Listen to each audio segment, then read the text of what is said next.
'ధురంధర్ 2' స్ట్రెయిట్‌గా ట్రైలర్ బ్రేక్‌డౌన్‌లోకి వెళ్తే పార్ట్ 1 రికాప్ తర్వాత పార్ట్ 2 ట్రైలర్ స్టార్టింగ్ సీన్ లియారీలో రెహమాన్ అండ్ ఉజైర్ పోస్టర్‌ను తగలబెట్టేస్తున్నారు. పైగా దాని మీద రాళ్ళు, టమాటాలు విసిరేస్తున్నారు. ఈ సైడ్‌లో గమనిస్తే హర్షద్ పప్పు నించొనుంటాడు. కానీ ఇంపార్టెంట్ మ్యాటర్ ఏంటంటే హర్షద్ పప్పు రెహమాన్ ప్లేస్‌కొచ్చి ఇవన్నీ చేస్తున్నాడు.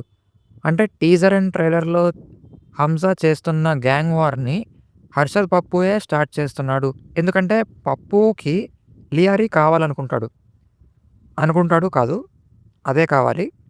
రెహమాన్ చనిపోవడంతో ఆ ఏరియా మొత్తం ఈజీగా తన కంట్రోల్‌లోకి వస్తుందనుకుంటాడు. కానీ ఒక డ్రాగన్ అతన్ని మింగడానికి ఇప్పటికే వెయిట్ చేస్తుందని ఈ సీన్‌లో పప్పుతో పాటు రిజ్వాన్ గూడా ఉంటాడు. అంటే రిజ్వాన్ ఉనికిని బట్టి హర్షద్ పప్పు చేసిన వార్‌కి హంజా కాదు హుజైర్ పగ తీర్చుకుంటాడని తెలుస్తుంది. దానర్థం తర్వాత వార్‌లో అతను హర్షద్ పప్పు తల నరికి పాకిస్తాన్ నుండి పారిపోతాడు. ఇది ఇప్పటికే రియల్ లైఫ్‌లో జరిగిన స్టోరీ. ఇప్పుడు హర్షద్ చనిపోవడంతో రిజ్వాన్‌ను ఆపడానికి ఎవరు ఉండరు.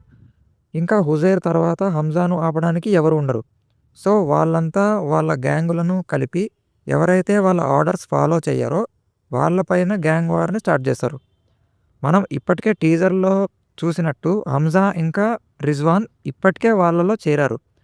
హర్షద్ పప్పు ఇంకా ఉజైర్ లేకుండా ఇది జరిగేది కాదు. కానీ ఈ సీన్ రిజ్వాన్ అండ్ హంజా కలవడం ఇదే ఫస్ట్ టైం కాదని మీకు తెలుసా? నిజానికి వీళ్ళిద్దరికీ లోతైన సంబంధం ఉంది. అది అలాంకి కూడా తెలీదు. ఈ సీన్ కాంబాట్ ట్రైనింగ్‌లో వెనక ఉన్నది రిజ్వానే. దాని తర్వాత ఒక ర్యాలీలో హంజా డబ్బులు విసిరేస్తున్నప్పుడు వెనకాల రిజ్వాన్, జమాలీ కూడా ఉంటారు. కానీ సైడ్ చూస్తే నవాజ్ షరీఫ్ ఫోటో ఉంటుంది. ఇతను ఎవరో కాదు పాకిస్తాన్‌కి 2 టైమ్స్ పీఎం ఇతను. సో, హంజా ఇదే సూట్ ఏదో పెద్ద ప్లేస్‌కి వేసుకొని వెళ్తున్నట్టు చూపిస్తారు. ఆ ప్లేస్ ఏంటంటే పాకిస్తాన్ పీఎంని కలవడానికి వెళ్తున్నట్టున్నాడు. సో, ఈ వీడియో నచ్చితే లైక్ చేసి సబ్స్క్రైబ్ చేసుకోండి.